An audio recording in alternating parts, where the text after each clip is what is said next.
Voici leurs histoires. Documentaire sur les dangers d'Internet. Jeux en réseau. Réseaux sociaux. 3, 2, 1, action.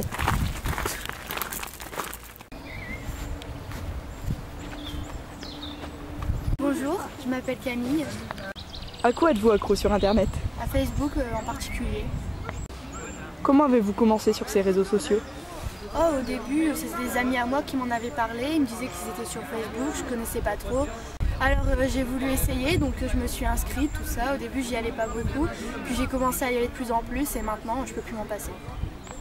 Comment ces réseaux sociaux sont devenus une addiction pour vous? En fait, ça s'est fait super progressivement. Au début, j'y allais un petit peu, j'ai commencé à y aller de plus en plus. Les week-ends, j'ai commencé à y passer mes journées entières et puis maintenant, je peux pas passer une journée sans aller minimum la moitié de la journée dessus. Enfin, c'est vraiment un truc de fou.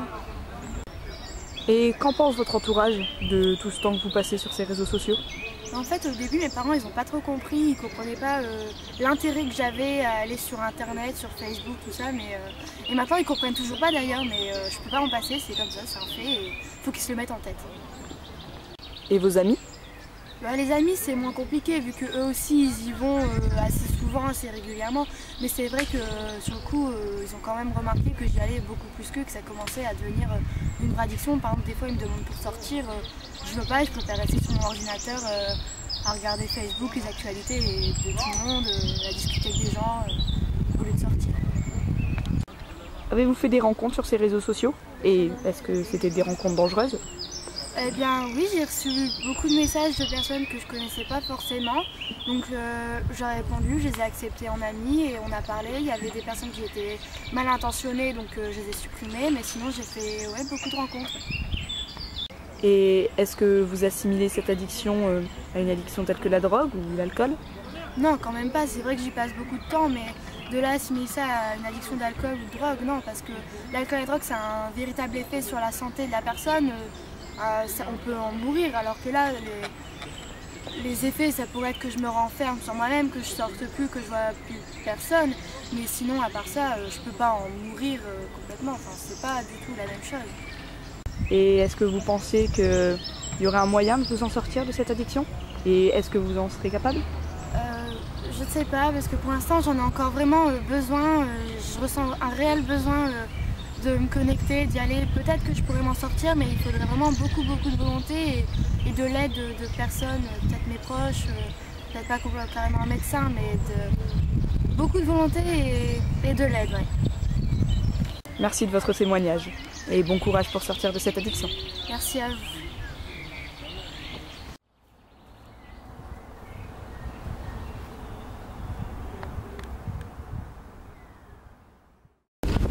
Salut, moi c'est Camille.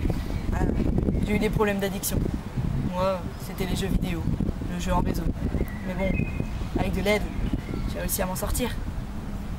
Comment vous est apparue cette envie de jouer en réseau? Au début, quand j'ai eu le premier jeu vidéo, c'était un peu avec les copains. On jouait, on se retrouvait, on parlait, on rigolait, ça passait le temps, c'était marrant. C'était vraiment pour m'amuser, pas pour faire comme les autres, puisque pas tout le monde avait les jeux vidéo, mais au moins je rigolais avec certains, et ça nous rapprochait en dehors des cours ou des sorties qu'on faisait. C'était sur un autre domaine.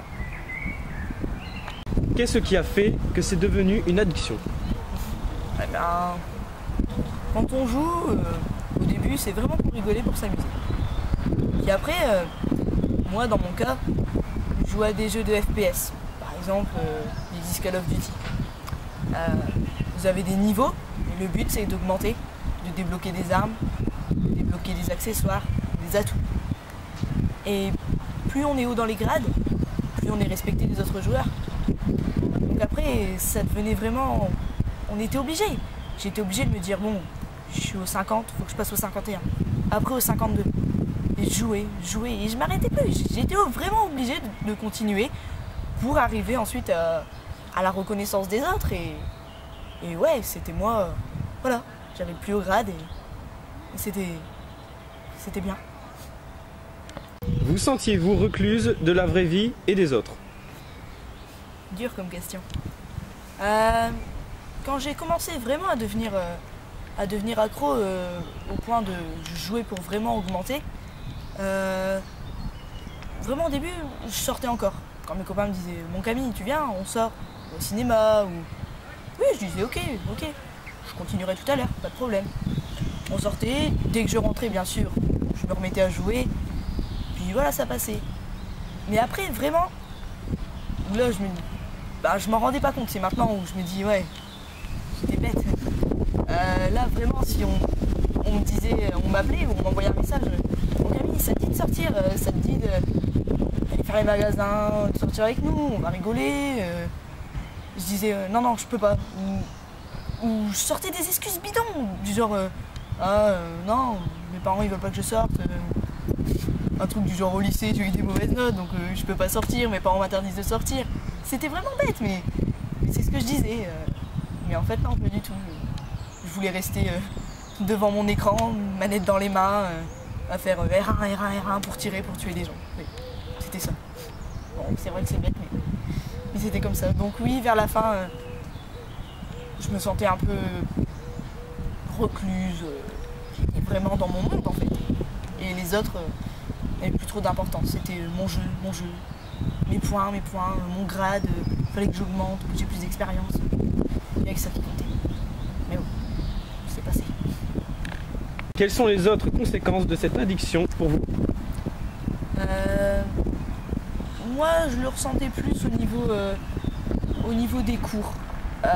Comme je passais vraiment mon temps à jouer parfois toute une nuit, manque de sommeil, et après en cours par exemple, manque de concentration, je m'endormais. Déjà par exemple, il y a des matières où je m'endormais carrément. Les maths par exemple, je m'endormais carrément. Mais là, c'était encore pire. Et ça se ressentait par la suite sur mes notes. Et par la suite, quand je rentrais chez moi, mes parents.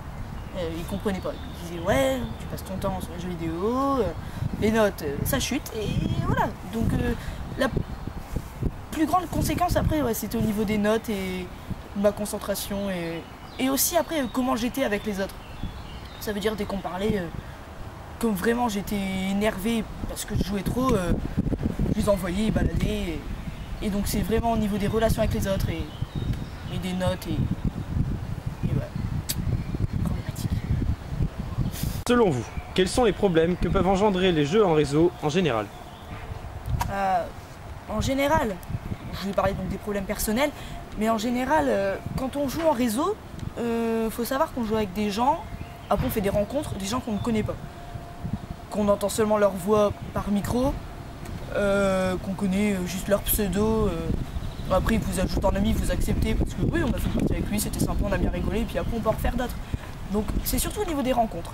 On peut faire des rencontres parfois peut-être mal intentionnées, et pour les gens qui sont un peu plus naïfs ou un peu plus renfermés, ça peut être plus dur pour eux de faire la différence entre les gens bien et les gens beaucoup moins bien. Donc il y a ça. Ensuite, il faut savoir que quand on s'inscrit par exemple, si je prends un exemple pour la PlayStation, du PlayStation Network ou sur le Xbox Live, il faut savoir qu'on donne nos coordonnées. Donc ça passe par votre adresse, votre numéro de téléphone ou bien votre adresse mail. Donc bien sûr ces données sont gardées secrètes, c'est seulement gardé dans une base de données. Mais quand on a ce qu'on appelle maintenant des hackers qui vont arriver à pirater ce système de jeu, ils ont accès à toutes vos données, à vos comptes. Ça veut dire pour les gens parce que vous pouvez acheter des jeux en ligne, télécharger des jeux en ligne, vous mettez votre numéro de carte bancaire, et si un jour les gens arrivent à pirater justement ces réseaux, ils ont accès à tout. Donc vos coordonnées bancaires, ce qui est là beaucoup plus problématique. Donc après ça engendre vraiment des problèmes en général qui ne sont pas négligeables. Comment avez-vous fait pour vous retirer de cette double vie et pour pouvoir revenir à la réalité? C'était très dur, beaucoup de volonté, de l'aide aussi, parce que tout seul, c'est comme pour toutes les autres addictions évidemment, tout seul quasiment impossible. Déjà ça se fait vraiment petit à petit. Faut pas se dire vraiment pour vraiment les gros accros, faut pas se dire bon allez, je joue plus, j'arrête. Faut y aller, franchement faut y aller petit à petit. Par exemple, si on jouait toutes les nuits, si on jouait tous les soirs, des heures et des heures, faut se dire bon allez, 1 heure en moins. Et même si on a vraiment du mal ou... Non, on se dit ok, 1 heure en moins. Ou après on peut se dire, pour certains jeux, par exemple, moi dans mon cas, je me disais, bon, au lieu d'aller jusqu'au grade 50 aujourd'hui, j'irai jusqu'au 49. Tous les petits trucs comme ça. Ou après, faut se dire, bon, si on m'appelle pour sortir, j'accepte. J'éteins et je vais sortir avec mes amis. Donc, pour les jeux vidéo, dans le cas des jeux vidéo, c'est vraiment ça qu'il faut faire. Parce que c'est pas aller voir un médecin. Non. Après, il existe, on m'en avait parlé, j'en avais entendu parler de psychologues qui pouvaient nous aider à nous rendre compte qu'on était vraiment coupé du monde. Moi, j'en ai pas eu besoin. Parce que j'avais vraiment mes amis qui étaient derrière moi qui me disaient bon, aujourd'hui tu sors, demain tu sors aussi avec nous. Et j'ai accepté et je sortais avec eux. Et justement, vraiment, sortir avec ses amis, je crois que c'est la meilleure des solutions parce que on est avec d'autres personnes. Ça veut dire qu'on pense vraiment pas à jouer, hop, à allumer sa télé, hop, brancher la PlayStation. Non, non, on pense vraiment pas à ça. Donc la meilleure des solutions pour moi, ça serait vraiment, dès qu'on nous propose de sortir, accepter, ou même vraiment en parler avec ses amis, dire bon, demain vous venez me chercher ou on se fait un truc, pour vraiment sortir et essayer d'oublier petit à petit le fait d'avoir vraiment besoin d'allumer sa télé, de prendre sa manette et de jouer. C'est vraiment ça, c'est avec l'aide d'autres personnes. C'est ça la meilleure des façons. Aujourd'hui, quelqu'un voudrait se mettre à jouer en réseau. Quels seraient les conseils que vous lui donneriez? De jouer pour le plaisir. Simplement de s'éclater. Et pas de jouer pour dire je vais être le plus fort, je veux être numéro 1 au classement.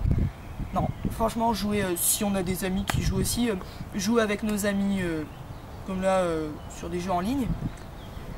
Mais ne pas oublier la réalité, ne pas oublier les sorties, les amis. Je vais dire un truc qui pourra peut-être fâcher, mais les cours. Ne pas oublier la réalité. Et pas seulement rester devant sa télé. Juste ça. Et on va garder le jouer pour le plaisir et s'amuser. Pour finir, avez-vous un dernier message à passer? Un petit message. Jeux vidéo, c'est bien. Doucement, mais c'est bien. Donc faut pas y voir une barrière contre ça.